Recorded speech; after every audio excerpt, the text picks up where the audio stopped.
I'm 29, male, and for most of my life, I thought my family was decent, if a little overbearing. I was raised in a small town where family ties were everything.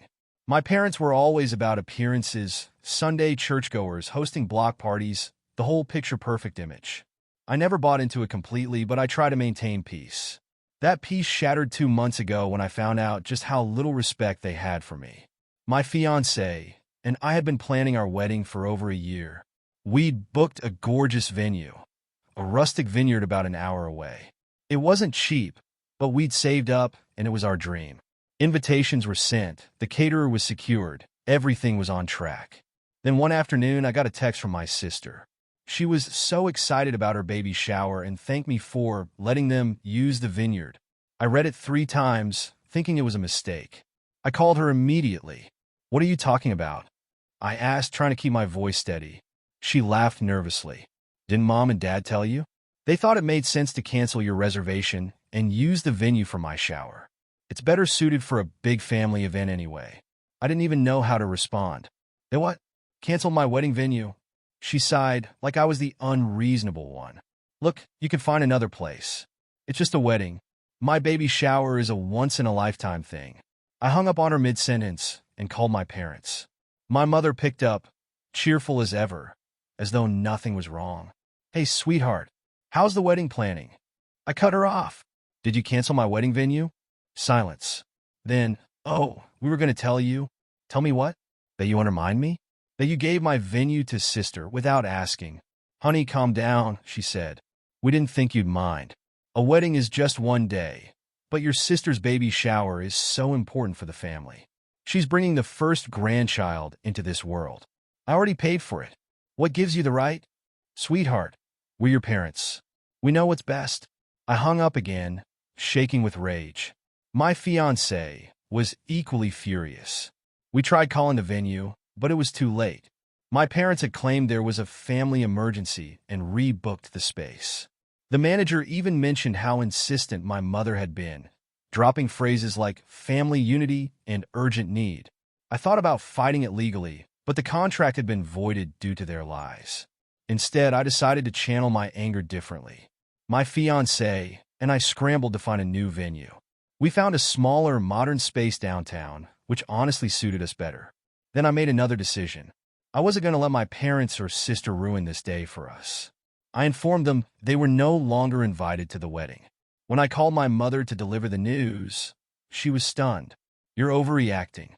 This is childish." "No, what's childish is thinking you can walk all over me. You've shown zero respect for my fiancé or me. You're not welcome." "You can't do this," she screeched. "We're your family, and you were supposed to act like it," I said. "This is the consequence of your actions."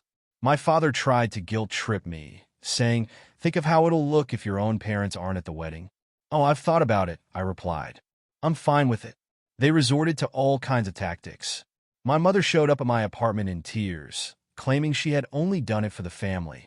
My sister sent long messages accusing me of being selfish and jealous of her baby. They even roped in extended family members who called to lecture me about forgiveness and not holding grudges. But I stood firm. Then came the day of the baby shower. I wasn't invited, obviously, but photos flooded social media. My sister had gone all out, decorating the vineyard with lavish flower arrangements, a dessert table, and even a live musician. My parents beamed in every photo, acting like nothing had happened. That's when I decided to even the score.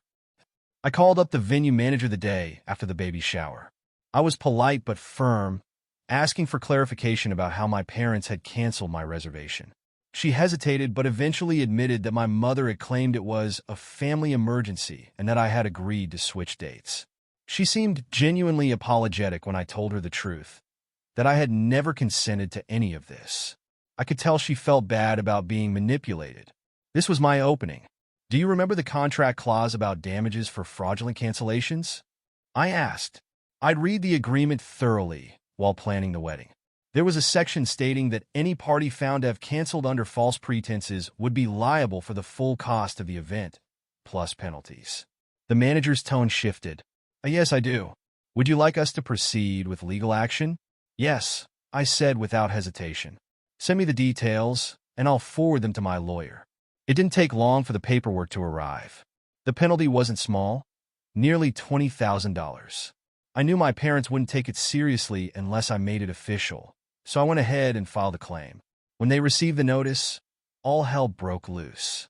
My mother called me, screaming into the phone. "You're suing us? Have you lost your mind?"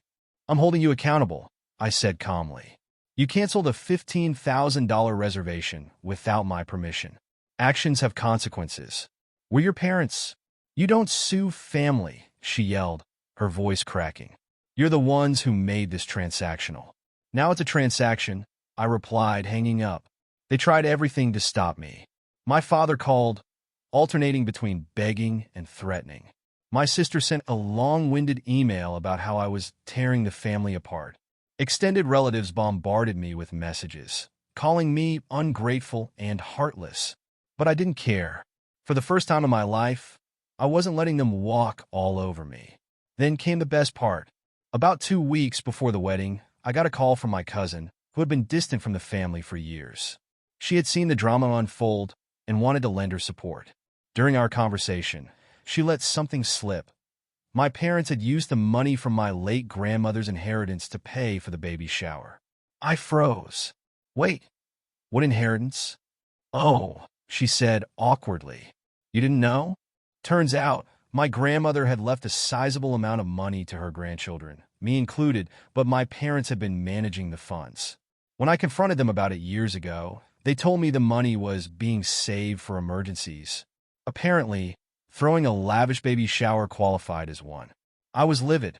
I contacted my lawyer again, this time to review the inheritance issue. What I found was infuriating but unsurprising. They had misused funds intended for me and my sister equally. Legally, I couldn't recover everything without a lengthy court battle, but I could force them to return a portion. I filed another claim. This time, my parents folded almost immediately. Between the venue lawsuit and the inheritance issue, they were facing serious financial strain. They called me repeatedly, begging to resolve this privately, but I refused. "You had plenty of chances to make things right," I told them. "This is the result of your choices." The fallout was immense. My parents' reputation in the community took a hit.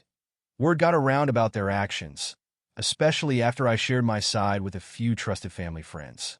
My sister stopped speaking to me entirely, claiming I had ruined her special day. Honestly, I didn't care. My focus was on my wedding. The day finally arrived, and it was perfect. The smaller venue felt intimate, the atmosphere was warm, and our closest friends and chosen family surrounded us. Not having my parents there wasn't the burden I'd feared. It was a relief. My fiancé and I exchanged vows without the shadow of their entitlement hanging over us. As for my parents, they're still reeling.